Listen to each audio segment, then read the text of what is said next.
Bwana awe nanyi.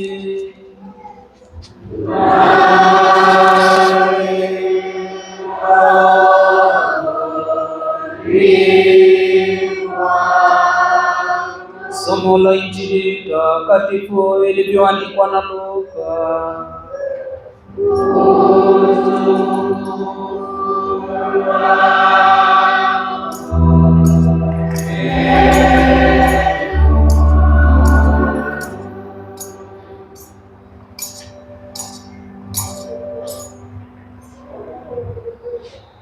Tunasoma Injili ya Luka sura ya kwanza aya ya 26 hadi ya 38.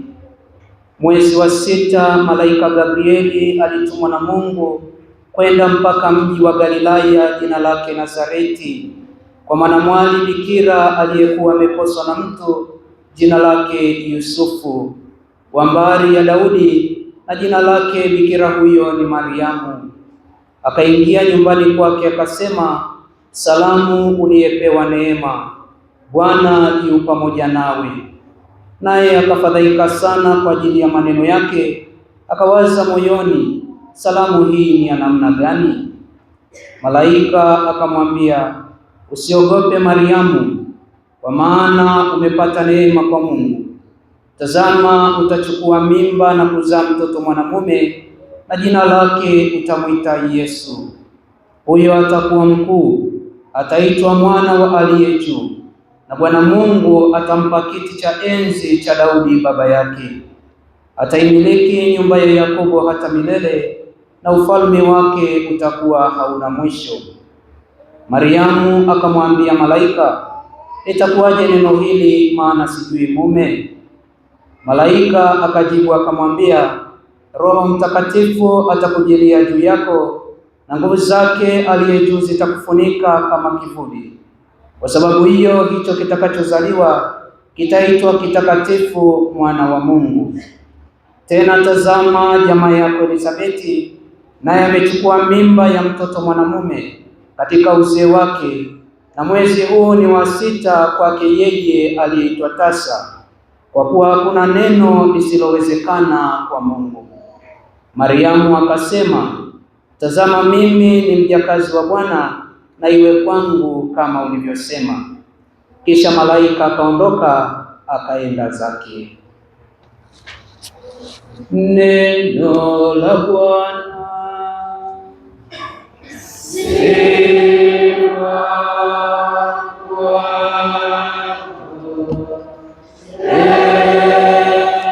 Kristo.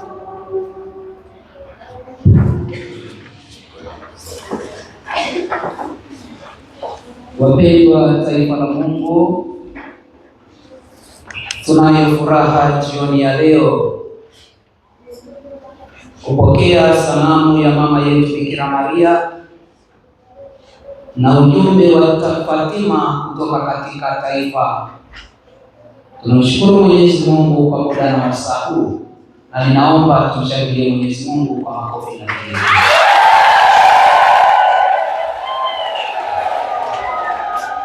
Tuna furaha kwa sababu Mama Maria pamoja na ujumbe wake amefika pia katika parokia yetu, na neema na baraka ambazo amekuwa akitembea na kuzigawa, kwa sababu yeye ndiye aliyejaa neema.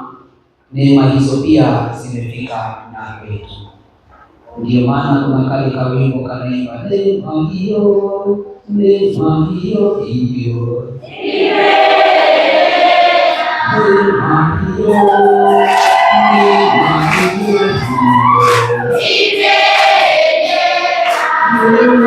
hiyo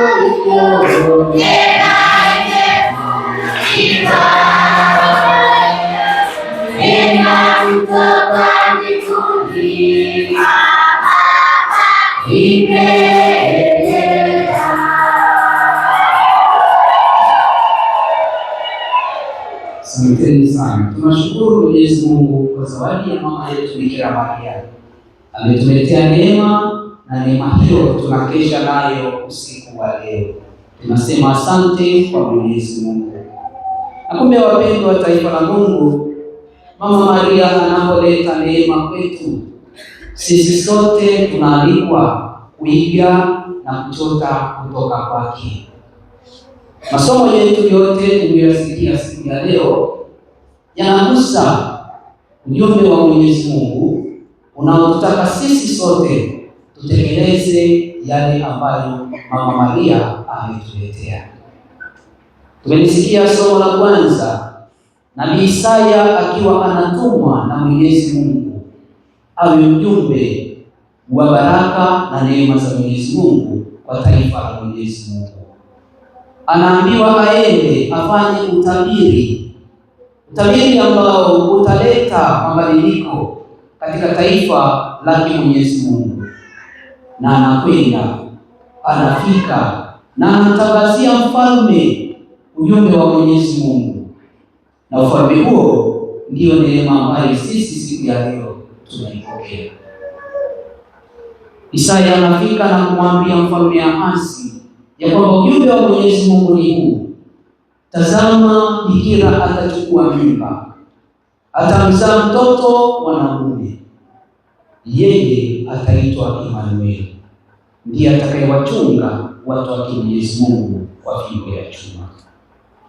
Ujumbe huo ambao Isaya alipeleka kwa taifa lake Mwenyezi Mungu umekuwa ni ujumbe wa Mwenyezi Mungu ambao unatembea kwa karne nyingi, na baada ya karne hizo kufika, ujumbe huo umefika kwetu sisi kama Kristo Yesu mwana wa Mungu ambaye ndiye mkombozi wetu.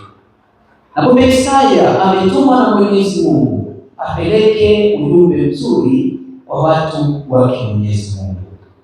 Na sisi tuliokusanyika hapa kanisani, tumekusanyika jioni hii ili kama Isaya alivyokuwa ujumbe wa neno la Mwenyezi Mungu, kila mmoja wetu apate kuwa mjumbe wa Mama Maria, apate kuwa mjumbe wa neno la Mwenyezi Mungu, asikie ya kwamba na yeye anatumwa. Tumsifu Yesu Kristo.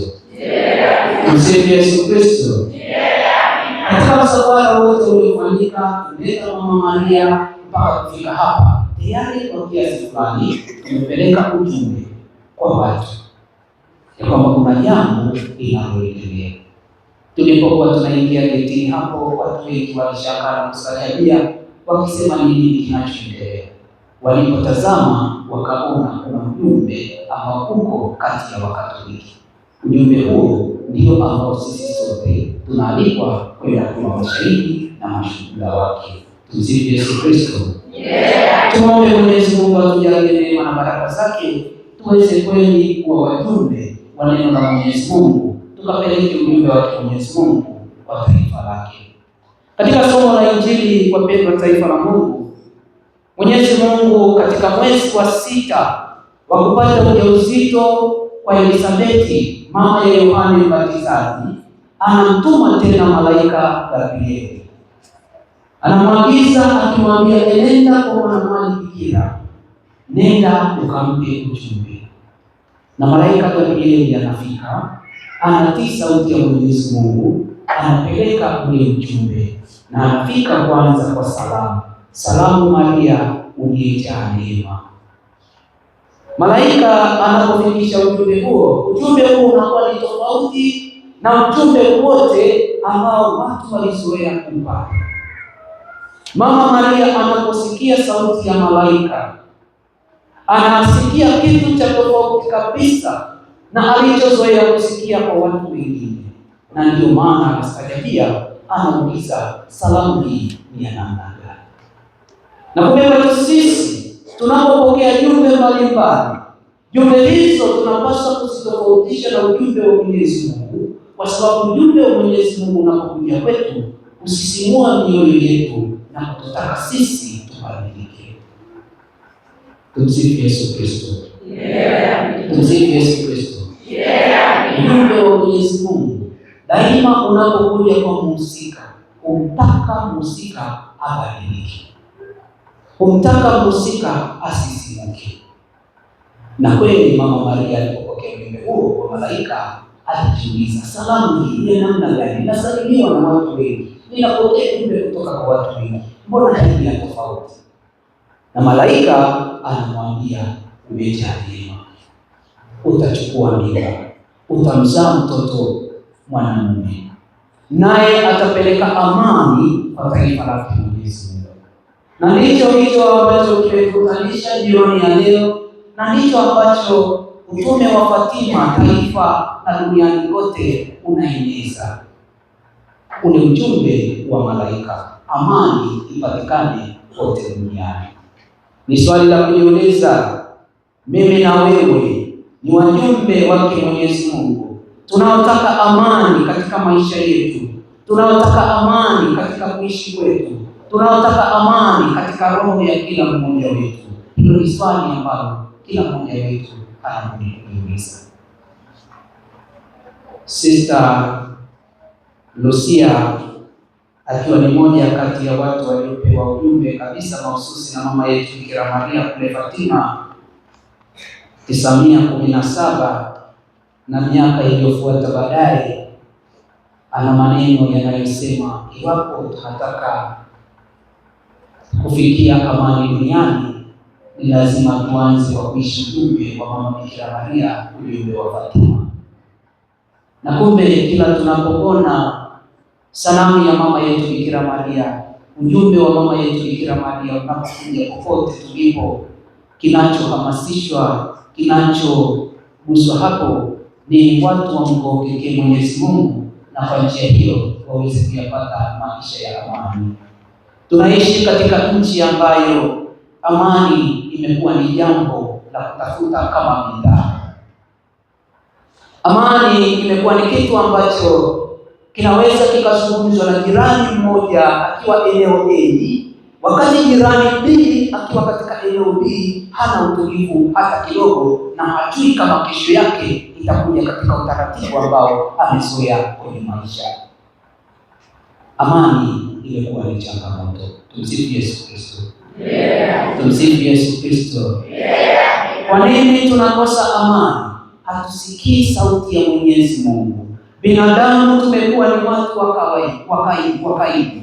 Binadamu tumekuwa ni watu tunaoyataka yale tunayoyataka sisi na sio yale ambayo Mwenyezi Mungu anatutaka. Mama Maria anapotembea, anatembea na ujumbe, amani iendelee kutawala. Na ndio ujumbe aliokuwa nao mtoto wake alipowekwa kaburini akafufuka, aliwaambia mitume wake, amani iwe kwenu. Sisi sote tunapaswa kuwa wajumbe wa amani. Tumsifu Yesu Kristo. Kristo tumaini letu. Mama, unapokuwa nyumbani, kuwa mjumbe wa amani. Baba, unapotoka kazini, toka kazini ukiwa ni mjumbe wa amani. Watoto wanapokuwa katika familia, wawe ni watoto walio katika amani. Magomvi, vurugu, fitina, masengenyo, magomvi na vitu vyote hivyo vinavyoambatana na hivyo vinavuruga ujumbe wa mama Maria, vinavuruga ujumbe wa malaika Gabrieli, vinavuruga ujumbe alioleta na Isaya, na vinavuruga pia ujumbe wa Mwenyezi Mungu kututakia imani na kututaka tuishi vizuri.